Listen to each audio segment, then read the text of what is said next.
Price God. Okay, ಯೇಸು ಕ್ರಿಸ್ತನ ಹೆಸರಿನಲ್ಲಿ ನಿಮ್ಮನ್ನು ನಾನು ವಂದಿಸ್ತಾ ಇದ್ದೇನೆ. ಬನ್ನಿ, ನಾವು ಸ್ವಲ್ಪ ಹೊತ್ತು ದೇವರ ವಾಕ್ಯವನ್ನು ಧ್ಯಾನ ಮಾಡುವ. ಕರ್ತನು ಒಳ್ಳೆಯವನಾಗಿದ್ದಾನೆ. ಆತನು ತನ್ನ ವಾಕ್ಯದ ಮೂಲಕ ನಮ್ಮನ್ನು ಸಂತೈಸ್ತಾನೆ, ಕಟ್ಟುತ್ತಾನೆ, ಬಿಲ್ಡ್ ಮಾಡುತ್ತಾನೆ. ಅದರಿಂದ ಬನ್ನಿ, ದೇವರ ವಾಕ್ಯ ಎಂಬುವಂಥದ್ದು ಅದು ಆತ್ಮಿಕವಾದದ್ದು. ಕೀರ್ತನೆ 91 ಹೇಳ್ತದೆ, ಪರಾತ್ಪರನ ಮೊರೆ ಹೊಕ್ಕಿರುವವನು ಸರ್ವಶಕ್ತನ ಆಶ್ರಯದಲ್ಲಿ ಸುರಕ್ಷಿತನಾಗಿರುವನು. ಓಕೆ, ಕೀರ್ತನೆ 91:1 ನಾವು ನೋಡ್ಲಿಕ್ಕೆ ಹೋದರೆ ಸಿಗ್ತದೆ. Psalms 91:1 verse. ಪರಾತ್ಪರನ ಮೊರೆ ಹೊಕ್ಕಿರುವವನು ಸರ್ವಶಕ್ತನ ಆಶ್ರಯದಲ್ಲಿ ಸುರಕ್ಷಿತನಾಗಿರುವನು. Okay, he who dwells in the secret place of the Most High shall abide under the shadow of the Almighty. Praise God. ಇಲ್ಲಿ ಓಲ್ಡ್ ಟೆಸ್ಟಮೆಂಟ್ ಅಲ್ಲಿ ನಾವು ನೋಡ್ತೇವೆ ಶಾಡೋ, ಬಟ್ ನ್ಯೂ ಟೆಸ್ಟಮೆಂಟ್ ಅಲ್ಲಿ ದ ರಿಯಾಲಿಟಿ. ಶಾಡೋ ಅಂದರೆ ನೆರಳಿನಲ್ಲಿ ಅಂತ. Okay, the Bible says, he who dwells in the shelter of the Most High will remain secure and rest in the shadow of the Almighty, whose power no enemy can withstand. Bracket ನಲ್ಲಿರ್ತದೆ. Okay, see the ಹಳೆ ಒಡಂಬಡಿಕೆಯ ಜನರು ಅವರು ದೇವರೊಟ್ಟಿಗೆ ಒಡಂಬಡಿಕೆಯಲ್ಲಿ ಜೀವಿಸ್ತಾ ಇದ್ದರು. The covenant ಅಂತ ಹೇಳ್ತಾರೆ. The ಒಡಂಬಡಿಕೆ ಅಂತ ಹೇಳಿದರೆ ನಿನ್ನದೇನಿದೆ ಅದು ನನ್ನದು, ನನ್ನದೇನಿದೆ ಅದು ನಿನ್ನದು. Praise God. The covenant, the relationship. ನಾವು ನೋಡ್ತೇವೆ ಕೆಲವೊಂದು ಅರಸರು ಮತ್ತೊಬ್ಬ ಅರಸನೊಟ್ಟಿಗೆ ಅವರ ಕವನೆಂಟ್ ರಿಲೇಶನ್ಶಿಪ್ ಮಾಡ್ತಾ ಇದ್ರು, ಒಡಂಬಡಿಕೆಯನ್ನು ಮಾಡ್ತಾ ಇದ್ರು. ಇಟ್ ಈಸ್ ಅಗ್ರಿಮೆಂಟ್, ಇದು ಮೋರ್ ದೆನ್ ಅಗ್ರಿಮೆಂಟ್ಗಿಂತ ಈ ವರ್ಡ್ ಒಂದು ಒಡಂಬಡಿಕೆಯನ್ನು ಅವರು ಮಾಡ್ತಾ ಇದ್ರು. ಇಲ್ಲಿ ದೇವರು ಮನುಷ್ಯನೊಟ್ಟಿಗೆ ಒಡಂಬಡಿಕೆ ಮಾಡಿದ. ಹಳೆ ಒಡಂಬಡಿಕೆಯಲ್ಲಿ ನಾವು ನೋಡ್ತೇವೆ ಒಡಂಬಡಿಕೆ ಮಾಡಿದ. ಬಟ್ ಹೊಸ ಒಡಂಬಡಿಕೆಯಲ್ಲಿ ನಾವು ಒಡಂಬಡಿಕೆಯ ಮಕ್ಕಳಾಗಿದ್ದೇವೆ. We are the children of the covenant. ಒಡಂಬಡಿಕೆಯ ಮಕ್ಕಳು. ಬೇಕಾದರೆ ನಾವು ಓದಿದ್ರೆ ನಮಗೆ ಸಿಗ್ತದೆ. ಆಕ್ಟ್ ಆಫ್ ಅಪೋಸ್ಟಲ್ 3 chapter 23 ಇಂದ ಓದಿದ್ರೆ ನಮಗೆ ಸಿಗ್ತದೆ. ಆಕ್ಟ್ ಆಫ್ ಅಪೋಸ್ಟಲ್ 3 chapter 23 ವರ್ಸ್ನಿಂದ, ಆ ಪ್ರವಾದಿಯ ಮಾತನ್ನು ಕೇಳದಿರುವ ಪ್ರತಿಯೊಬ್ಬನು ನಮ್ಮ ಜನರೊಳಗಿಂದ ಸಂಪೂರ್ಣವಾಗಿ ನಾಶವಾಗುವನು ಎಂಬುದೇ. Okay, next. ಇದಲ್ಲದೆ ಸಾಮ್ಯುಯೇಲನು ಅವನ ತರುವಾಯ ಬಂದು ಪ್ರವಾದಿಸಿದ ಎಲ್ಲಾ ಪ್ರವಾದಿಗಳು ಸಹ ಈಗಿನ ದಿನಗಳ ವಿಷಯದಲ್ಲಿ ತಿಳಿಸಿದರು. ಓಕೆ, ಎಲ್ಲರೂ ಅವರು ಏನು ಪ್ರವಾದನೆ ಮಾಡಿದರು ಈಗಿನ ದಿನಗಳ ವಿಷಯವಾಗಿ ತಿಳಿಸಿದರು. ನೀವು ಪ್ರವಾದಿಗಳ ಶಿಷ್ಯರು, ದೇವರು ನಮ್ಮ ಪಿತೃಗಳ ಸಂಗಡ ಮಾಡಿಕೊಂಡ ಒಡಂಬಡಿಕೆಗೆ ಬಾಧ್ಯರು ಆಗಿದ್ದೀರಿ. Okay, you are the descendants, sons of the prophet and heir of the covenant which God made and give to your forefathers, saying to Abraham, and in your seed heir shall all the families of the earth be blessed and benefited. Okay, ನೀವು ಪ್ರವಾದಿಗಳ ಶಿಷ್ಯರು, ದೇವರು ನಮ್ಮ ಪಿತೃಗಳ ಸಂಗಡ ಮಾಡಿಕೊಂಡ ಒಡಂಬಡಿಕೆಗೆ ಬಾಧ್ಯರು ಆಗಿದ್ದೀರಿ. ಆತನು ಅಬ್ರಾಮನಿಗೆ ನಿನ್ನ ಸಂತತಿಯ ಮೂಲಕ ಭೂಲೋಕದೆಲ್ಲ ಕುಲದವರಿಗೆ ಆಶೀರ್ವಾದ ಉಂಟಾಗುವುದು ಎಂದು ಹೇಳಿ ಆ ಒಡಂಬಡಿಕೆಯನ್ನು ಮಾಡಿಕೊಂಡನಲ್ಲ. ಓಕೆ, ಇಲ್ಲಿ ನಾವು ನೋಡ್ತೇವೆ the important, you are the sons of descendants of the prophet. Okay, ನೀವು ಒಡಂಬಡಿಕೆಯ ಆ ಒಂದು ಮಕ್ಕಳು ನೀವು ಆಗಿದ್ದೀರಿ. ಓಕೆ, ನೀವು ಪ್ರವಾದಿಗಳ ಶಿಷ್ಯರು, ದೇವರು ನಮ್ಮ ಪಿತೃಗಳ ಸಂಗಡ ಮಾಡಿಕೊಂಡ ಒಡಂಬಡಿಕೆ ಬಾಧ್ಯರು ಆಗಿದ್ದೀರಿ. ಓಕೆ, 26ನೇ ವಚನ. ಮೊದಲು ನಿಮಗಾಗಿ ದೇವರು ತನ್ನ ಸೇವಕನ್ನು ಏರ್ಪಡಿಸಿ, ಈತನು ನಿಮ್ಮಲ್ಲಿ ಪ್ರತಿಯೊಬ್ಬನನ್ನು ಅವನವನ ಕೆಟ್ಟ ನಡತೆಗಳಿಂದ ತಿರುಗಿಸಿ ನಿಮ್ಮನ್ನು ಆಶೀರ್ವದಿಸಬೇಕೆಂದು ಆತನನ್ನು ಕಳುಹಿಸಿಕೊಟ್ಟಿದ್ದಾನೆ ಎಂದು ಹೇಳಿದರು. ನಾವು ಆ ಒಡಂಬಡಿಕೆಗೆ ಏನಾಗಿದ್ದೇವೆ? ಬಾಧ್ಯರಾಗಿದ್ದೇವೆ. ಓಕೆ, ಫಾರ್ ಎಕ್ಸಾಂಪಲ್, ತಂದೆ ಮತ್ತು ತಾಯಿ ಅವರಿಗೆ ಒಂದು ಒಡಂಬಡಿಕೆ ಆಗ್ತದೆ. ಆ ಒಡಂಬಡಿಕೆಗೆ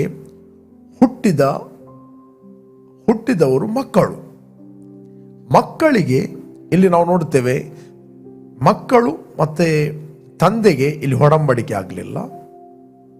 ನೆಕ್ಸ್ಟ್, ತಾಯಿಗೆ ಮತ್ತು ಮಕ್ಕಳಿಗೆ ಒಡಂಬಡಿಕೆ ಇಲ್ಲ. ಇಲ್ಲಿ ಒಡಂಬಡಿಕೆ ಇರುವಂತಹದ್ದು ತಂದೆಗೆ ಮತ್ತು ತಾಯಿಗೆ. ತಂದೆ ಮತ್ತು ತಾಯಿಯ ಒಡಂಬಡಿಕೆಯ ಫಲ ಮಕ್ಕಳು. Praise God. ಪುನಃ ನಾನು ಹೇಳ್ತೇನೆ, ತಂದೆ ಮತ್ತು ತಾಯಿ ಇವರಿಗೆ ಒಡಂಬಡಿಕೆ ಆಗ್ತದೆ. ಆ ಒಡಂಬಡಿಕೆಯ ಫಲವಾಗಿ ಬಾಧ್ಯಸ್ಥರಾಗಿ ಮಕ್ಕಳು, the fruit of that covenant ಅಂತ ಹೇಳ್ತಾರೆ. The fruit, heir. ಇವತ್ತು ನಾವು ಆ ಒಡಂಬಡಿಕೆಯ ಮಕ್ಕಳಾಗಿದ್ದೇವೆ. Praise God. ಅದಕ್ಕೋಸ್ಕರ ಬೈಬಲ್ ಹೇಳುತ್ತೆ, ನಾವು ತಿರುಗಿ ದಾಸತ್ವದಲ್ಲಿ ಸೇರದಂತೆ ನಾವು ದಾಸನ ಭಾವವನ್ನು ಹೊಂದಿದವರಲ್ಲ, ನಾವು ಮಗನ ಭಾವವನ್ನು ಹೊಂದಿದವರು. ಇಲ್ಲಿ ರೋಮನ್ಸ್ 8:15 ಹೇಳ್ತೆ, ನೀವು ತಿರುಗಿ ಭಯದಲ್ಲಿ ಬೀಳುವ ಹಾಗೆ ದಾಸನ ಭಾವವನ್ನು ಹೊಂದಿದವರಲ್ಲ, ಮಗನ ಭಾವವನ್ನು ಹೊಂದಿದವರಾಗಿದ್ದೀರಿ. ಈ ಭಾವದಿಂದ ನಾವು ದೇವರನ್ನು ಅಪ್ಪ, ತಂದೆ ಎಂದು ಕೂಗುತ್ತೇವೆ. ಓಕೆ, ನೆಕ್ಸ್ಟ್ ಏನು ಕರೀತೇವೆ? ಅಪ್ಪ, ತಂದೆ ಎಂದು ಕರೀತೇವೆ. ನಾವು ದೇವರ ಮಕ್ಕಳಾಗಿದ್ದೇವೆ ಎಂಬುದಕ್ಕೆ ಪವಿತ್ರ ಆತ್ಮನೇ ನಮ್ಮ ಆತ್ಮದೊಂದಿಗೆ ಸಾಕ್ಷಿ ಹೇಳುತ್ತಾನೆ. ನಾವು ದೇವರ ಮಕ್ಕಳಾಗಿದ್ದೇವೆ, ನಾವು ಒಡಂಬಡಿಕೆಯ ಫಲವಾಗಿದ್ದೇವೆ. We are the fruit, heir, ಬಾಧ್ಯಸ್ಥರು ಆ ಒಡಂಬಡಿಕೆಯ. ಓಕೆ, ನಾವು ದೇವರ ಮಕ್ಕಳಾಗಿದ್ದೇವೆ ಎಂಬುದಕ್ಕೆ ಪವಿತ್ರ ಆತ್ಮ ನಮ್ಮ ಆತ್ಮದೊಂದಿಗೆ ಸಾಕ್ಷಿ ನುಡಿತಾನೆ. ನೆಕ್ಸ್ಟ್, ಮಕ್ಕಳಾಗಿದ್ದರೆ, ಬೈಬಲ್ ಹೇಳುತ್ತದೆ, ಮಕ್ಕಳಾಗಿದ್ದರೆ ಬಾಧ್ಯರಾಗಿದ್ದೇವೆ. Praise God. ಮಕ್ಕಳಾಗಿದ್ದ ನಾವೇನಾಗಿದ್ದೇವೆ? ಬಾಧ್ಯರಾಗಿದ್ದೇವೆ. ದೇವರಿಗೆ ಬಾಧ್ಯರು, ಕ್ರಿಸ್ತನೊಂದಿಗೆ ಬಾಧ್ಯರು. Praise God. ಹೇಗೆಂದರೆ ಕ್ರಿಸ್ತನಿಗೆ ಸಂಭವಿಸಿದ ಬಾಧೆಗಳಲ್ಲಿ ನಾವು ಪಾಲುಗಾರರಾಗಿರುವುದಾದರೆ ಆತನ ಮಹಿಮೆಯಲ್ಲಿ ಪಾಲುಗಾರರಾಗಿ. Praise God. ಇಲ್ಲಿ ನಾವು ನೋಡ್ತೇವೆ, ಮಕ್ಕಳಾಗಿದ್ದರೆ ನಾವು ಬಾಧ್ಯರು. ಒಂದು ತಂದೆಗೆ ಆಸ್ತಿ ಎಷ್ಟೇ ಇದ್ದರೂ ಕೂಡ ಅದರ ಬಾಧ್ಯಸ್ಥನು ಮಗನು. Praise God. ಮಗನೇನಾಗಿದ್ದಾನೆ? ಆತನು ಬಾಧ್ಯನಾಗಿದ್ದಾನೆ, ಹಕ್ಕುದಾರನಾಗಿದ್ದಾನೆ. ಏನು ತಂದೆಯದ್ದಿದೆ ಅದೆಲ್ಲವೂ ಹಕ್ಕಿನ ಪ್ರಕಾರ ಆ ಮಗನದ್ದು. Praise God. ಆ ಹಕ್ಕಿನ ಪ್ರಕಾರ ಮಗನದ್ದು. ಸ್ಪಿರಿಚುವಲಿ ನೀವೆಲ್ಲರೂ ಯೇಸುವನ್ನು ರಕ್ಷಕನು ಒಡೆಯನೆಂದು ಅಂಗೀಕಾರ ಮಾಡಿದ ನೀವು ಪ್ರತಿಯೊಬ್ಬ ವ್ಯಕ್ತಿ, ನೀವು ದೇವರ ಮಕ್ಕಳಾಗಿದ್ದೀರಿ. ನೀವು ಮಕ್ಕಳಾಗಿದ್ದರೆ ದೇವರಿಗೆ ನೀವು ಬಾಧ್ಯರು. Praise God. ದೇವರದ್ದು ಏನಿದೆ ಅದೆಲ್ಲವೂ ನಿಮ್ಮದಾಗಿದೆ. ಪುನಃ ನಾನು ಹೇಳ್ತೇನೆ, ದೇವರದ್ದು ಏನಿದೆ ಅದೆಲ್ಲವೂ ನಿಮ್ಮದಾಗಿದೆ. ಭೂಮಿಯು ಅದರಲ್ಲಿರುವ ಸಮಸ್ತವು ಯೆಹೋವನದ್ದು. ಬೇಕಾದ್ರೆ ನಾನು ಓದ್ತೇನೆ, 24ನೇ ಅಧ್ಯಾಯ 1ನೇ ವಚನ, ಕೀರ್ತನೆ 24:1. ಭೂಮಿಯು ಅದರಲ್ಲಿರುವ ಸಮಸ್ತವು ಯೆಹೋವನದ್ದು, ಲೋಕವು ಅದರ ನಿವಾಸಿಗಳು ಆತನವೇ. ಭೂಮಿ ಸೈತಾನದ್ದಲ್ಲ, ಅದರಲ್ಲಿರುವ ಸಮಸ್ತವು ಸೈತಾನದ್ದಲ್ಲ. ಓಕೆ, ನೀವೊಂದು ಲ್ಯಾಂಡಲ್ಲಿ ಇದ್ದೀರಿ, ಆ ಲ್ಯಾಂಡ್ ದೇವರದ್ದು. ಓಕೆ, ನೀವು ಯಾವ ಆಕಾಶದ ಕೆಳಗೆ ಯಾವ ದೇಶದಲ್ಲಿ ಯಾವ ಭೂಮಿಯಲ್ಲಿದ್ದೀರಿ ಫಸ್ಟ್ ನಮಗೆ ಗೊತ್ತಿರಬೇಕು, ಅದು ದೇವರದ್ದು. ಹಾಗಾದರೆ ದೇವರದ್ದು ಯಾರದಂದರೆ ಅದು ನಿಮ್ಮದು. ಯಾಕೆ ನಾನು ಈ ಮಾತನ್ನು ಹೇಳ್ತೀನಿ ಅಂತ ಹೇಳಿದರೆ, ಇವತ್ತು ಅನೇಕರು ಈ ಒಂದು ಪ್ರಕಟಣೆ ಇಲ್ಲದೆ ಇರುವ ಕಾರಣ they are so many people are demon conscious, sickness conscious, witchcraft conscious, ಮತ್ತು ಅಟ್ಯಾಕ್ ಕಾನ್ಷಿಯಸ್. ನನಗ್ಯಾರೋ ಏನೋ ಮಾಡ್ತಾ ಇದ್ದಾರೆ, ಯಾವಾಗಲೂ ಅಟ್ಯಾಕ್ ಅಟ್ಯಾಕ್ ಅಟ್ಯಾಕ್, ಯಾವಾಗಲೂ ಮಾಡುತ್ತಾರೆ ಡೆಲಿವರೆನ್ಸ್ ಡೆಲಿವರೆನ್ಸ್ ಡೆಲಿವರೆನ್ಸ್, ನನಗೆ ಬಿಡುಗಡೆ ಬೇಕು ಬಿಡುಗಡೆ ಬೇಕು ಬಿಡುಗಡೆ ಬೇಕು, ಡೆಲಿವರೆನ್ಸ್ ಬೇಕು. C the wrong mentality. ಯಾವುದು ರೈಟ್ ಆದ ಸಂಗತಿಗಳನ್ನು ಕೇಳದೆ, ರೈಟ್ ಆದ ಸಂಗತಿಗಳನ್ನು ಬಿಲೀವ್ ಮಾಡದೆ, ರೈಟ್ ಆಗಿ ರಿಲೇಷನ್ಶಿಪ್ಪನ್ನು ಬಿಲ್ಡ್ ಮಾಡದಿದ್ದ ಕಾರಣ ಯಾವಾಗಲೂ ಈ ಕಾನ್ಷಿಯಸ್. ಎಲ್ಲಿ ಹೋದರೂ ಮನೆಗೆ ಹೋಗಿ ತಿನ್ನುವಾಗ ಒಂದು ಕಾನ್ಷಿಯಸ್, ರೈಟ್. ಹೋಟೆಲಿಗೆ ಹೋಗಿ ತಿನ್ನಲಿಕ್ಕೆ ಭಯ, ಯಾರ ಮನೆಗೆ ಹೋಗಿ ತಿನ್ನಲಿಕ್ಕೆ ಭಯ. ಯಾರಾದರೂ ಒಟ್ಟಿಗೆ ಆಫೀಸಲ್ಲಿ ಕೆಲಸ ಮಾಡುತ್ತಾರೆ, ಅವನು ಯಾವನಾದರೂ ಸ್ವಲ್ಪ ಶೇರ್ ಮಾಡಿದರೆ ಅವನದು ತಿನ್ನಲಿಕ್ಕೆ ಭಯ. ಇಲ್ಲಿ ಬೈಬಲ್ ಹೇಳುತ್ತೆ, ಭೂಮಿಯು ಅದರಲ್ಲಿರುವ ಸಮಸ್ತವು ಯೆಹೋವನದು. ಇದೇ ಸ್ಕ್ರಿಪ್ಚರನ್ನು ಹಿಡಿದು ಅಪೊಸ್ತಲ ಪೌಲ ಪ್ರೀಚ್ ಮಾಡ್ತಾನೆ. ಬೇಕಾದರೆ ಓದುವ 10ನೇ ಅಧ್ಯಾಯ 25ನೇ ವಚನ, 10ನೇ ಅಧ್ಯಾಯ 25ನೇ ವಚನ, ಕೊರಿಂಥರಿಗೆ ಬರೆದ ಪತ್ರಿಕೆ, ಕೊರಿಂಥಿಯನ್ 10 ಚಾಪ್ಟರ್ 25 ವರ್ಸ್. ಪ್ರತಿಯೊಬ್ಬನು ತನ್ನ ಹಿತವನ್ನು ಚಿಂತಿಸದೆ, ಕೆಲವೊಮ್ಮೆ ನಮಗೆ ರೆವಲ್ಯೂಷನ್ ಇರ್ತದೆ, ಬಟ್ ರೆವಲ್ಯೂಷನ್ ಇಲ್ಲದವರನ್ನು ಕೂಡ ನಾವು ಸೇರಿಸಬೇಕು ಅಂಟಿಲ್ ದಿ ಗ್ರೋ.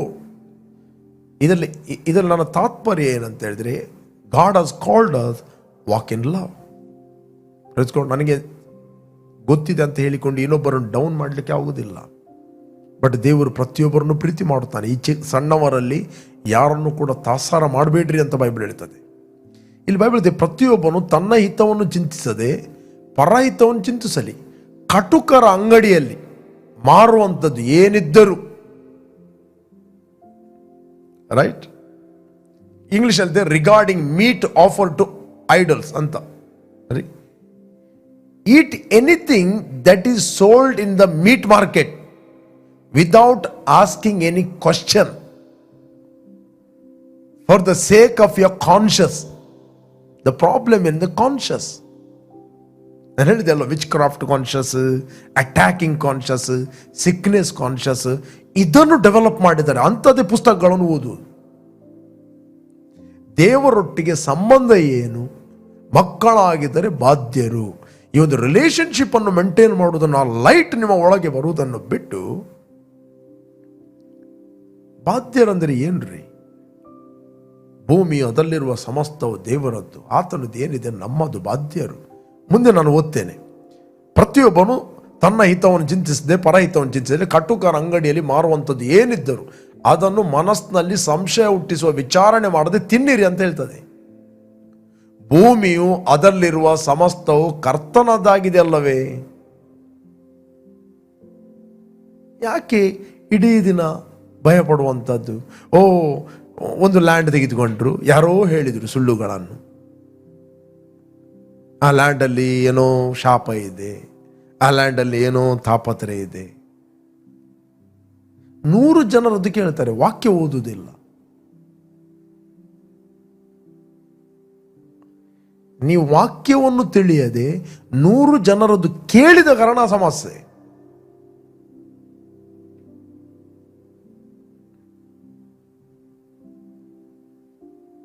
ಈ ಲ್ಯಾಂಡನ್ನು ಬಿಟ್ಟು ಇನ್ನೊಂದು ಲ್ಯಾಂಡಿಗೆ ಹೋದರೂ ಕೂಡ ನಾನು ಹೇಳ್ತೇನೆ, ನಿಮ್ಮದು ಈ ನೆಗೆಟಿವ್ ಮೆಂಟ್ಯಾಲಿಟಿಯನ್ನು ತೆಗೆದು ಹಾಕದಿದ್ರೆ ಅದೇ ಸಮಸ್ಯೆ ಅಲ್ಲಿ ಕೂಡ ಬರ್ತದೆ. ನೀವು ಅದನ್ನೇ, ಆ ನೆಗೆಟಿವ್ ಅಟ್ಮಾಸ್ಫಿಯರನ್ನು ಅಲ್ಲಿ ಕೂಡ ನೀವು ಕ್ಯಾರಿ ಮಾಡಿ ಹೋಗ್ತೀರಿ.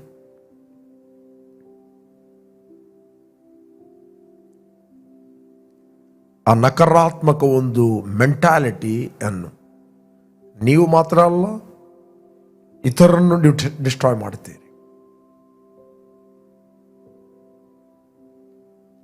Praise God. Always the witchcraft conscious. Bible ಇಷ್ಟು ವಾಕ್ಯ ಬರೆಯಲ್ಪಟ್ಟಿದೆ. ಹಳೆ ಒಡಂಬಡಿಕೆಯಲ್ಲಿ ಒಡಂಬಡಿಕೆಗೆ ಬಾಧ್ಯಸ್ಥರು, ಹಳೆ ಒಡಂಬಡಿಕೆಯಲ್ಲಿ, ಹೊಸ ಒಡಂಬಡಿಕೆಯಲ್ಲಿ ಮಕ್ಕಳು. ಉಪದ್ರವವು ನಿನ್ನ ಗುಡಾರದ ಬಳಿಗೆ ಬರುವುದಿಲ್ಲ, ಯಾವ ಕೇಡು ನಿನಗೆ ಸಂಭವಿಸುತ್ತಿಲ್ಲ. ವಾಕ್ಯವನ್ನು ನಂಬಬೇಕಲ್ವಾ?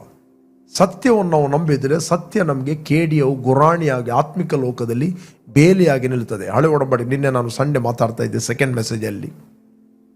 ಯೋಬನ ಗ್ರಂಥದಲ್ಲಿ ನಾವು ನೋಡಲಿಕ್ಕೆ ಹೋದರೆ ನಮಗೆ ಸಿಗ್ತದೆ ಆತ್ಮಿಕ ಲೋಕದಲ್ಲಿ ಏನು ನಡೆಯುತ್ತೆ ಅಂತ. ದೇವರು ಸೈತಾನಿಗೆ ಕೇಳ್ತಾನೆ, ಎಲ್ಲಿಂದ ಬಂದು? ಭೂಲೋಕದಲ್ಲೆಲ್ಲ ತಿರುಗಿ ಅಲ್ಲಲ್ಲಿ ಇದ್ದುಕೊಂಡು ಬಂದೇನು? ಹೌದಾ, ನನ್ನ ಸೇವಕನಾದ ಯೋಬನ ಮೇಲೆ ಗಮನವಿಟ್ಟಿಯ? ಹೌದು, ಇಟ್ಟೆ. ದೇವರಲ್ಲಿ ಅವನಿಗೆ ಸರಿಸಮಾನು ಭೂಲೋಕದಲ್ಲಿ ಯಾರು ಕೂಡ ಇಲ್ಲ. ಅವನು ಭಕ್ತನು, ದೇವರಲ್ಲಿ ಭಯಭಕ್ತಿಯುಳ್ಳ ವ್ಯಕ್ತಿ. ಆತನು ಕೆಟ್ಟದನ್ನು ನಿರಾಕರಿಸುವ ಆತನು ನಿರ್ದೋಷಿ. ಓಕೆ, 4 ಸಂಗತಿಗಳನ್ನು ದೇವರು ಅವನ ಬಗ್ಗೆ ಹೇಳ್ತಾನೆ. ಅವನು ದೇವರಲ್ಲಿ ಭಯಭಕ್ತಿಯುಳ್ಳವನು, ಅವನು ಕೆಟ್ಟದನ್ನು ನಿರಾಕರಿಸುವವನು, ಅವನು ನಿರ್ದೋಷಿ, ಆತನು ಯಥಾರ್ಥ ಚಿತ್ತನು ಅಂತ ದೇವರು ಹೇಳ್ತಾನೆ. ಯಥಾರ್ಥ ಚಿತ್ತನು ಆಗುತ್ತಾನೆ, ಆಗಿದ್ದಾನೆ ಹೇಳ್ತಾನೆ. ಯಾಕೆ? ದೇವರೊಟ್ಟಿಗೆ ಆತನು ಸಂಬಂಧವನ್ನು ಬೆಳೆಸಿದ ಕಾರಣ ಅವನ ಸುತ್ತಲೂ ಬೇಲಿ. ಬಟ್ ಆ ಬೇಲಿಯ ಹೊರಗೆ ನಿಂತುಕೊಂಡು ಸೈತಾನ ಒಂದು ಸುಳ್ಳು ಬಿಸಾಡ್ತಾನೆ. ಆ ಸುಳ್ಳು ನಿಮ್ಮ ನೇಬರ್ನ ಮುಖಾಂತರ ಬರಬಹುದು, ಸುಳ್ಳು ನಿನ್ನ ಕ್ಲೋಸ್ ಫ್ರೆಂಡ್ನ ಮುಖಾಂತರ ಬರಬಹುದು. ಸ್ಪಿರಿಚುವಲ್ ವರ್ಲ್ಡಲ್ಲಿ ಅವನು ಬೇಲಿಯ ಹೊರಗಿದ್ದಾನೆ.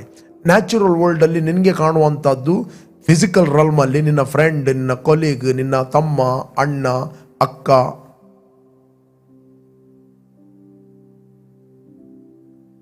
ಹಳೆ ಒಡಂಬಡಿಕೆಯಲ್ಲಿ ಕೂಡ ಆದಾಮ್ ಮತ್ತು ಹವ್ವರು ಒಟ್ಟಿಗೆ ಇದ್ದರು.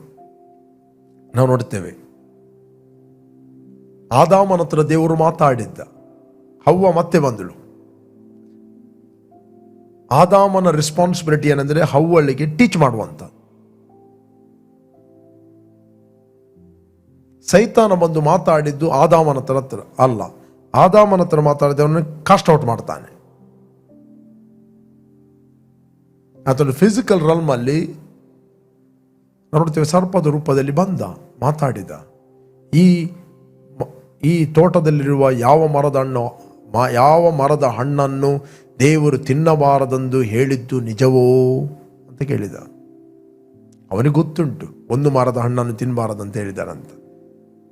ಕೆಲವರು ನಿಮ್ಮ ಬಾಯಿಂದ ನೆಗೆಟಿವ್ ಬರುವುದಕ್ಕೋಸ್ಕರ ಬಾಯಿ ಬಿಡಿಸುವ ಕೆಲವು ವ್ಯಕ್ತಿಗಳಿರ್ತಾರೆ. ನೀವು ಅನಿಸ್ತೀರಿ ನಾವು ಸುಮ್ಮನೆ ಇರಬೇಕು, ಏನು ನೆಗೆಟಿವ್ ಮಾತಾಡಬಾರದಂತ.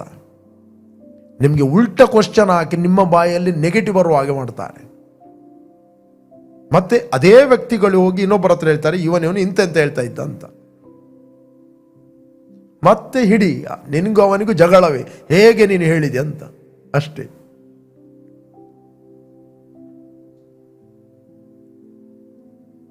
ರೈಟ್?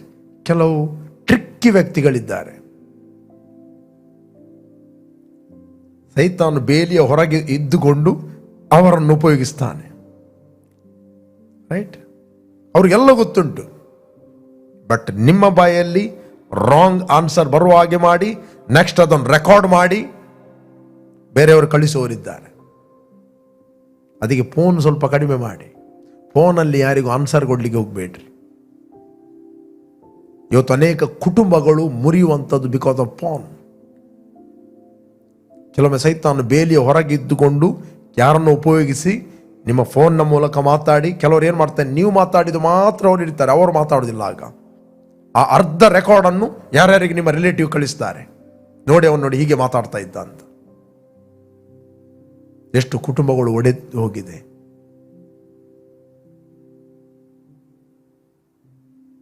ನನಗೊಬ್ಬ ವ್ಯಕ್ತಿ ಗೊತ್ತು, ಒಬ್ಬ ಹೆಂಡತಿಗೆ ಸರಿ ಬೈದು ಹೆಂಡತಿ ತಾಳ್ಮೆ ಇದು ಒಮ್ಮೆಲೆ ಕುಕ್ಕರ್ ಅದಾಗಿ ಅವಳಿಗೆ ಏನು ಮಾಡೋದು ಗೊತ್ತಿಲ್ಲ. ಎಷ್ಟಂತ ಸಹಿಸುವುದು ಆಕೆ ಪಾಪ. ಇವನು ಮಾತಾಡಿದ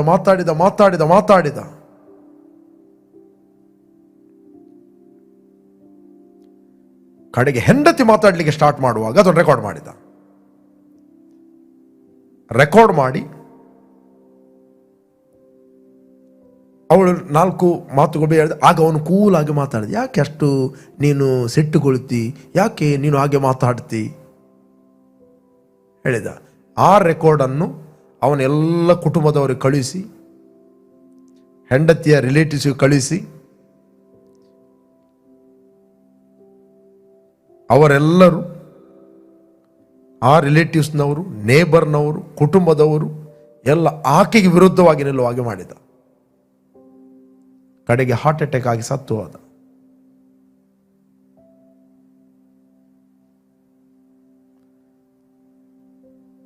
ಸುಳ್ಳು ಎಂಬುವಂಥದ್ದು ಅದು ಅನೇಕರನ್ನು ಡಿಸ್ಟ್ರಾಯ್ ಮಾಡುತ್ತದೆ. ಅಪಪ್ರಚಾರ ಇದು ಸೈತಾನ್ನ ಒಂದು ಟ್ರಿಕ್.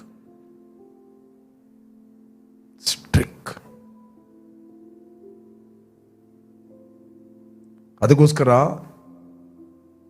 ಹವ್ವಳು ಸರ್ಪದ ಕುಯುಕ್ತಿಗೆ ಬಿದ್ದು ಮೋಸ ಹೋದಳು ಅಂತ ಬೈಬಲ್ ಹೇಳ್ತದೆ. She was deceived.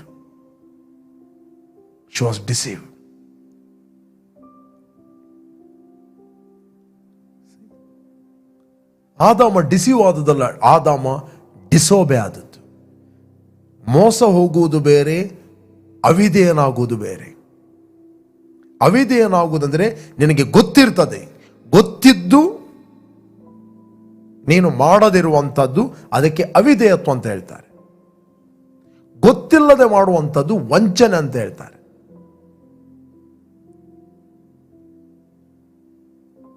ಅಲ್ಲಿ ನಾವು ಬೇಕಾದ್ರೆ ಓದುವ ಜನಸಿಸ್ ಆದಿಕಾಂಡ 3ನೇ ಅಧ್ಯಾಯದಲ್ಲಿ 1ನೇ ವಚನದಲ್ಲಿ ನಾವು ಓದುವ 3ನೇ ಅಧ್ಯಾಯ 1ನೇ ವಚನ.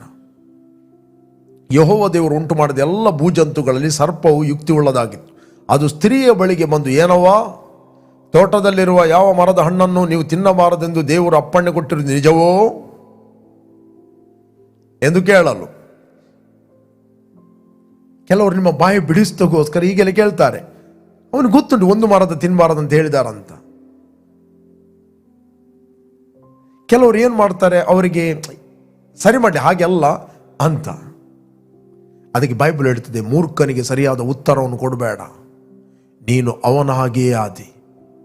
Don't response. ಇನ್ನೊಂದು ಕಡೆ ಹೇಳುತ್ತೆ, ಮೂರ್ಖನಿಗೆ ಸರಿಯಾದ ಉತ್ತರ ಕೊಡು, ಇಲ್ಲದ್ರೆ ಅವನೇ ಜ್ಞಾನಿ ಎನಿಸಿಕೊಳ್ಳುವನು. ಅದರಲ್ಲಿ 2 ರೀತಿಯ ಮೂರ್ಖರಿದ್ದಾರೆ.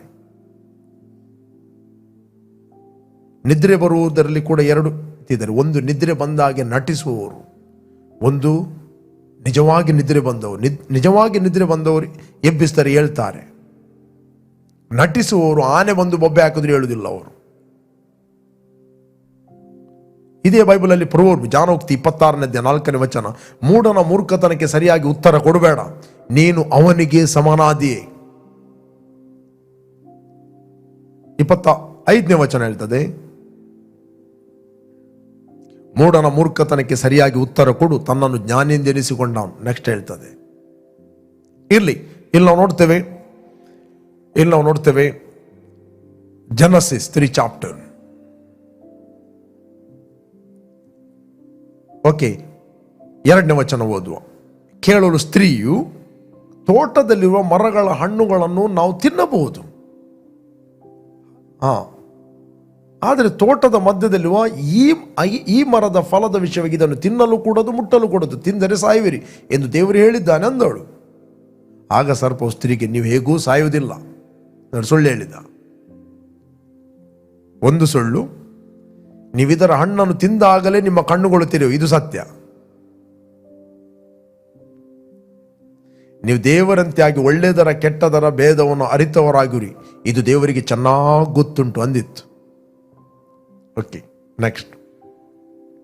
ಆಗ ಸ್ತ್ರೀಯು ಆ ಮರದ ಹಣ್ಣು ತಿನ್ನುವುದಕ್ಕೆ ಉತ್ತಮವಾಗಿ, ನೋಡುವುದಕ್ಕೆ ರಮ್ಯವಾಗಿಯೂ, ಜ್ಞಾನೋದಯಕ್ಕೆ ಅಪೇಕ್ಷಿಸತಕ್ಕದಾಗಿ ಇದೆ ಎಂದು ತಿಳಿದು ಅದನ್ನು ತೆಗೆದುಕೊಂಡು ತಿಂದಳು. ಸಂಗಡ ಇದ್ದ ಗಂಡನಿಗೆ ಕೊಡಲು ಅವನು ತಿಂದವನು. ಗಂಡ ಎಲ್ಲಿ ಇದ್ದ? ಪಕ್ಕದಲ್ಲೇ ಇದ್ದ. ಪಿಕ್ಚರ್ ಸ್ಟೋರಿಯಲ್ಲಿ ಏನು ಅವಳು ಒಬ್ಬಳೇ ತಿನ್ನುವುದು, ಗಂಡ ದೂರ. ಅವರಿಗೆ ಅಂತ ಬಿಸ್ನೆಸ್ ಇತ್ತು, ಆಫೀಸ್ ಇತ್ತ ಅಲ್ಲಿ, ಗಂಡ ದೂರ ಹೋಗ್ಲಿಕ್ಕೆ.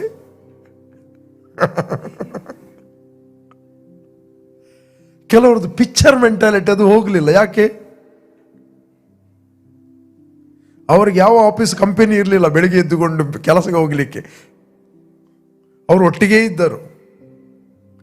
ಇಲ್ಲಿ ಸತ್ಯವೇದವನ್ನು ಓದುವಾಗ ಕ್ಲಿಯರ್ ಓದಬೇಕು. ಆಗ ಸ್ತ್ರೀಯು ಆ ಮರದ ಹಣ್ಣು ತಿನ್ನುವುದಕ್ಕೆ ಉತ್ತಮವಾಗಿ, ನೋಡುವುದಕ್ಕೆ ರಮ್ಯವಾಗಿಯೂ, ಜ್ಞಾನೋದಕ್ಕೆ ಅಪೇಕ್ಷಿಸತಕ್ಕದಾಗಿಯೂ ಇದೆ ಎಂದು ತಿಳಿದು ಅದನ್ನು ತೆಗೆದುಕೊಂಡು ತಿಂದಳು. ಸಂಗಡ ಇದ್ದ, ದೂರದಲ್ಲಿದ್ದ ಅಲ್ಲ, ಸಂಗಡ ಇದ್ದ ಗಂಡನಿಗೂ ಕೊಡಲು ಅವನು ತಿಂದನು. ಗಂಡನಿಗೆ ಗೊತ್ತಿತ್ತು, ಈಕೆ ಡಿಸೀವ್ ಆದಳು. ಸಮ್ಟೈಮ್ಸ್ ಕೆಲವರಿಗೆ ಸತ್ಯ ಗೊತ್ತಿದ್ದರೂ ಯಾರನ್ನೋ ಮೆಚ್ಚಿಸೋಗೋಸ್ಕರ ಅವರು ವಿಧೇಯರಾಗ್ತಾರೆ. ವಂಚಿಸಲ್ಪಟ್ಟವರಿಗೆ ಮೆಚ್ಚಿಸೋಗೋಸ್ಕರ ಅವಿಧೇಯರಾಗ್ತಾರೆ. ಇದು ನಾನು ಹೇಳಿದಲ್ಲ, ಆದಾಮ ಡಿಸೀವ್ ಆದದ್ದಲ್ಲ, ಹವ್ವ ವಂಚನೆಗೆ ಒಳಪಟ್ಟದಂತ. 2 ಸ್ಕ್ರಿಪ್ಚರ್ ನಾನು ತೋರಿಸ್ತೇನೆ ನಿಮಗೆ. Number one 2 chapter, 1 Timothy 2 chapter 13 ಓದುವ. ಮೊದಲು ನಿರ್ಮಿತನಾದವನು ಆದಾಮನಲ್ಲವೇ, ಆಮೇಲೆ ಹವ್ವಳು. ನೆಕ್ಸ್ಟ್, ಇದಲ್ಲದೆ ಆದಾಮನು ವಂಚನೆಗೆ ಒಳಬೀಳಲಿಲ್ಲ, ಸ್ತ್ರೀಯು ವಂಚನೆಗೆ ಒಳಬಿದ್ದು ಅಪರಾಧಿಯಾದಳು. And it was not Adam was deceived, but the woman who was led astray and fell into sin. 1 Timothy 2:14 ಇದಲ್ಲದೆ ಆದಾಮನು ವಂಚನೆಗೆ ಒಳಬೀಳಲಿಲ್ಲ, ಸ್ತ್ರೀಯು ವಂಚನೆಗೆ ಒಳಬಿದ್ದು ಅಪರಾಧಿಯಾದಳು. ವಂಚನೆ, ಡಿಸೆಪ್ಷನ್. ಯಾಕೆ ಅನೇಕರು ಡಿಸೀವ್ ಆಗ್ತಾರಂತ ಹೇಳಿದ್ರೆ, ವಂಚನೆ ಆಗ್ತದೆ, ಸ್ಕ್ರಿಪ್ಚರ್ ನಾಲೆಜ್ ಇಲ್ಲ. ದೇವರ ವಾಕ್ಯ ಎಲ್ಲಿ ಇರುವುದಿಲ್ಲವೋ ವಂಚಿಸಲ್ಪಡ್ತಾಳೆ. ನಿನ್ನಲ್ಲಿ ಪವಿತ್ರಾತ್ಮ ವರಗಳು ಎಷ್ಟೇ ಇರಬಹುದು, ಅನೇಕರು ಪವಿತ್ರಾತ್ಮನ ವರಗಳನ್ನು ಮಾತ್ರ ಅಪೇಕ್ಷಿಸ್ತಾರೆ, ಬಟ್ ದೇವರ ವಾಕ್ಯವನ್ನು ರಿಜೆಕ್ಟ್ ಮಾಡ್ತಾರೆ. ದೇವರ ವಾಕ್ಯವನ್ನು ಯಾರು ಪ್ರೀತಿಸ್ತಿಲ್ಲ ಅಂಥವರ ಪ್ರಾಫೆಸಿಯನ್ನು ಕೇಳಬೇಡ್ರಿ. Any prophecy comes according to the word of God. The Bible ಹೇಳ್ತದೆ ಜಡ್ಜ್ ದ ಪ್ರಾಫೆಸಿ ಅಂತ ಹೇಳ್ತದೆ. Judge the prophecy. ಇವತ್ತು ಅನೇಕರು ಪ್ರಾಫೆಸಿಗಳಿಂದ ಮೋಸ ಹೋಗಿದ್ದಾರೆ. ಬೇಕಾದ 2 ಸ್ಕ್ರಿಪ್ಚರ್ ನಾನು ತೋರಿಸಬಹುದು. 1ನೇದ್ದು 12ನೇ ಅಧ್ಯಾಯದಲ್ಲಿ 25ನೇ ವಚನದಿಂದ ಓದಿ ನಮಗೆ ಸಿಗ್ತದೆ. 1ನೇ ಕೊರಿಂಥ 22ರಿಂದ ಓದುವ ನಾವು. What is the prophecy gift? ಆದ್ದರಿಂದ ವಾಣಿಗಳನ್ನು ಆಡುವುದು ನಂಬುವವರಿಗೆ ಸೂಚನೆ ಆಗಿದೆ ಹೊರತು ನಂಬದವರಿಗೆ ಸೂಚನೆ ಅಲ್ಲವೆಂದು ನಾವು ತಿಳ್ಕೊಳ್ಳಬೇಕು. ಆದರೆ ಪ್ರವಾದನೆಯು ನಂಬದವರಿಗೋಸ್ಕರವಲ್ಲ, ನಂಬುವವರಿಗೋಸ್ಕರವಾಗಿದೆ. ನೆಕ್ಸ್ಟ್, ಹೀಗಿರುವಲ್ಲಿ ಸಭೆಯಲ್ಲಿ ಒಂದೇ ಸ್ಥಳದಲ್ಲಿ ಕೂಡಿ ಬಂದಾಗ ಎಲ್ಲರೂ ವಾಣಿಗಳನ್ನಾಡಿದರೆ ಈ ವರವನ್ನು ಹೊಂದದಿರುವ ಸಭೆಯವರು ಅಥವಾ ಕ್ರಿಸ್ತ ನಂಬಿಕೆ ಇಲ್ಲದವರು ಒಳಗೆ ಬಂದು ನೋಡಿ ನಿಮಗೆ ಹುಚ್ಚು ಹಿಡಿದಿದೆ ಎಂದು ಹೇಳುವುದಿಲ್ಲವೋ? ಓಕೆ, ಆದರೆ ನೀವೆಲ್ಲರೂ ಪ್ರವಾದಿಸ್ತಿರಲು ಕ್ರಿಸ್ತ ನಂಬಿಕೆ ಇಲ್ಲದವನಾಗಲಿ ಈ ವರವಿಲ್ಲದವನಾಗಲಿ ಒಳಗೆ ಬಂದರೆ ಅವನೆಲ್ಲರ ಮಾತನ್ನು ಕೇಳಿ ತಾನು ಪಾಪಿ ಎಂಬ ಅರಿವನ್ನು ಹೊಂದುವನು, ಎಲ್ಲರ ಮಾತಿನಿಂದ ಪರಿಶುದ್ಧನಾಗುವ. ನೆಕ್ಸ್ಟ್, ಅವನ ಹೃದಯದ ರಹಸ್ಯಗಳು ಬಯಲಾಗುವು ಮತ್ತು ಅಡ್ಡ ಬಿದ್ದು ದೇವರನ್ನು ಆರಾಧಿಸಿ ದೇವರು ನಿಜವಾಗಿ ನಿಮ್ಮಲ್ಲಿದ್ದಾನೆಂಬುದು ಪ್ರಚುರಪಡಿಸುವನು. ಓಕೆ, ಹಾಗಾದ್ರೆ ಸಹೋದರೇ, ನೀವು ಕೂಡಿ ಬಂದಿರುವಾಗ ಒಬ್ಬನು ಹಾಡುವುದು, ಒಬ್ಬನು ಉಪದೇಶ ಮಾಡುವುದು, ಒಬ್ಬನು ತನಗೆ ಪ್ರಕಟವಾದನ್ನು ತಿಳಿಸುವುದು, ಒಬ್ಬನು ವಾಣಿಯನ್ನಾಡುವುದು, ಒಬ್ಬನು ಅದರ ಅರ್ಥವನ್ನು ಹೇಳುವುದು ಉಂಟಷ್ಟೇ. ನೀವೇನು ನಡೆಸ್ತೀರೂ ಭಕ್ತಿ ವೃದ್ಧಿಗಾಗಿ ನಡೆಸಿರಿ. ವಾಣಿಯನ್ನಾಡುವುದು ಆದರೆ 2 ಅಥವಾ ಅವಶ್ಯವಿದ್ದರೆ 3ಗಿಂತ ಹೆಚ್ಚಲ್ಲದೆ ಒಬ್ಬೊಬ್ಬರಾಗಿ ಮಾತಾಡಬೇಕು ಮತ್ತು ಒಬ್ಬನು ಅರ್ಥವನ್ನು ಹೇಳಬೇಕು. ನೆಕ್ಸ್ಟ್, ಅರ್ಥವನ್ನು ಹೇಳುವವನಿಲ್ಲದಿದ್ದರೆ ವಾಣಿಯನ್ನಾಡುವನು ಸಭೆಯಲ್ಲಿ ಸುಮ್ಮಗಿರಲಿ, ತನ್ನೊಂದಿಗೆಯೂ ದೇವರೊಂದಿಗೆಯೂ ಮಾತಾಡಿಕೊಳ್ಳಲಿ. ಓಕೆ, ಪ್ರವಾದಿಗಳು 29ನೇ ವಚನ ಹೇಳ್ತದೆ, ಪ್ರವಾದಿಗಳು 2 3 ಮಾತಾಡಲಿ, ಮಿಕ್ಕಾದವರು ಕೇಳಿ ವಿವೇಚನ ಮಾಡಲಿ. ಓಕೆ, 29ನೇ ವಚನ ಹೇಳ್ತದೆ. ನಾನು ಇಂಗ್ಲಿಷ್ನಲ್ಲಿ ಕಿಂಗ್ ಜೇಮ್ಸ್ ವರ್ಷನ್ ಅಲ್ಲಿ ಓದ್ತೇನೆ. King James, let 2 or 3 prophets speaks and let the others judge the prophecy. ಅಂದರೆ ವಿವೇಚಿಸಿರಿ, ಪರೀಕ್ಷಿಸಿರಿ. ಎಲ್ಲ ಪ್ರವಾದನೆ ಮಂತ ತೆಗೆದುಕೊಳ್ಬೇಡ್ರಿ. ಯಾವುದಲ್ಲಿ ವಿವೇಚಿಸುವುದು? Through the word of God. ನಾನು ಪ್ರವಾದನೆ ಕೊಟ್ಟೆ ನಂಬೋದಿಲ್ವೋ? ನಂಬೇಕಾಗಿಲ್ಲ. ಯಾರು ಪ್ರವಾದನೆ ಕೊಟ್ಟ ಕೂಡಲೇ ದೇವರ ವಾಕ್ಯಾನುಸಾರವಾಗಿ ಯಾರಾದರೂ ಪ್ರವಾದನೆ ಮಾಡಿದರೆ ಅದನ್ನು ನಂಬಿರಿ, ಇಲ್ಲ ಅದನ್ನು ತೆಗೆದು ಬಿಸಾಡಿ.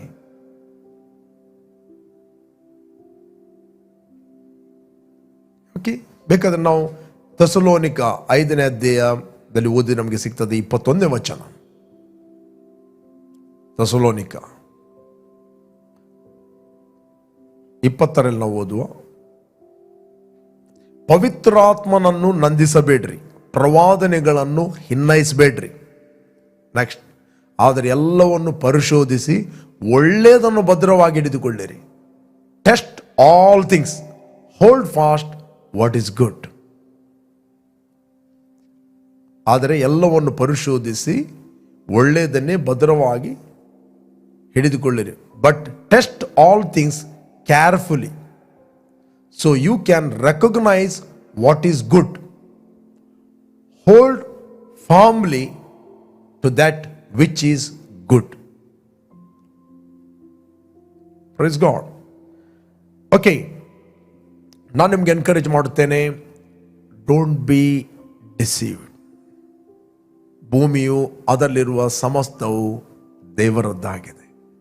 ಪ್ರೇರೆ, ನೀವು ಯಾರು ಅರ್ಧದಲ್ಲಿ ಕೇಳ್ತಾ ಇದ್ದೀರಿ, ಫಸ್ಟಿನಿಂದ ವಾಕ್ಯವನ್ನು ಕೇಳ್ರಿ. ನಾನು ಯಾವ ಕಾಂಟೆಸ್ಟಲ್ಲಿ ಮಾತಾಡ್ತಾ ಇದ್ದೇನೆ ಅಂತ ನಿಮಗೆ ಕ್ಲಿಯರ್ ಅರ್ಥ ಆಗ್ತಾ ಇದೆ. ಅದಕ್ಕೋಸ್ಕರ ಯಾವಾಗಲೂ ಸನ್ ಕಾನ್ಷಿಯಸ್ ಆಗಿರಿ. Demon conscious, sickness conscious, witchcraft conscious, bondage conscious ಆಗಬೇಡ್ರಿ. ಈ ಒಂದು ರಿಲೇಷನ್ಶಿಪ್ಪನ್ನು ದೇವರೊಟ್ಟಿಗೆ ಬಿಲ್ಡ್ ಮಾಡಿರಿ. ನಾನು ಹೇಳ್ತೀನಿ, ನೀವಿದ್ದ ಹಾಗೆ ಇರುವುದಿಲ್ಲ. You will walk in freedom. Okay, ಯಾರು ನೀವು ಫಸ್ಟ್ ಟೈಮ್ ವೀಕ್ಷಿಸ್ತಾ ಇದ್ದೀನಿ, ನಾನು ನಿಮಗೋಸ್ಕರ ಪ್ರಾರ್ಥಿಸ್ತೇನೆ. ನೀವು ಇಷ್ಟರವರೆಗೆ ಯೇಸುವನ್ನು ರಕ್ಷಕನು ಒಡೆಯನೆಂದು ನೀವು ಅಂಗೀಕಾರ ಮಾಡಲಿಲ್ಲ, ನಿಮ್ಮ ಜೀವಿತವನ್ನು ದೇವರಿಗೆ ಕಮಿಟ್ ಮಾಡಿರಿ. Will pray for you. Thank you father. ತಂದೆ, ಭೂಮಿಯು ಅದರಲ್ಲಿರುವ ಸಮಸ್ತವು ನಿನ್ನದು, ನಾವು ನಿನ್ನವರಾಗಿದ್ದೇವೆ. ಅದಕ್ಕೋಸ್ಕರ ಸ್ತೋತ್ರ. ನೀನು ನಿನ್ನ ಒಬ್ಬನೇ ಮಗನಾದ ಯೇಸುವನ್ನು ನಮಗೋಸ್ಕರ ನೀನು ಕಳಿಸಿದೆ. ಅದಕ್ಕೋಸ್ಕರ ಸ್ತೋತ್ರ.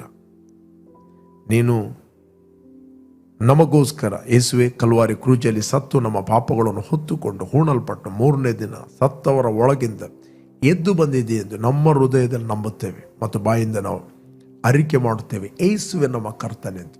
ನೀನು ವಾಗ್ದಾನ ಮಾಡಿದ ಪವಿತ್ರಾತ್ಮ ವರವನ್ನು ನಂಬಿಕೆಯ ಮೂಲಕ ನಾವು ಹೊಂದುತ್ತೇವೆ. Thank you lord for the anointing. Thank you lord for the grace and favour of God. ತಂದೆ, ಭೂಮಿಯು ಅದರಲ್ಲಿರುವ ಸಮಸ್ತವು ನಿನ್ನದು. ನೀನು ಮಾತಾಡಿದೆ. ನಿನ್ನನ್ನು ಅಂಗೀಕಾರ ಮಾಡಿದ ಪ್ರತಿಯೊಬ್ಬ ವ್ಯಕ್ತಿ ನಿನ್ನ ಮಕ್ಕಳಾಗಿದ್ದಾರೆ, ಪ್ರೊಟೆಕ್ಟ್ ಆಗಿದ್ದಾರೆ.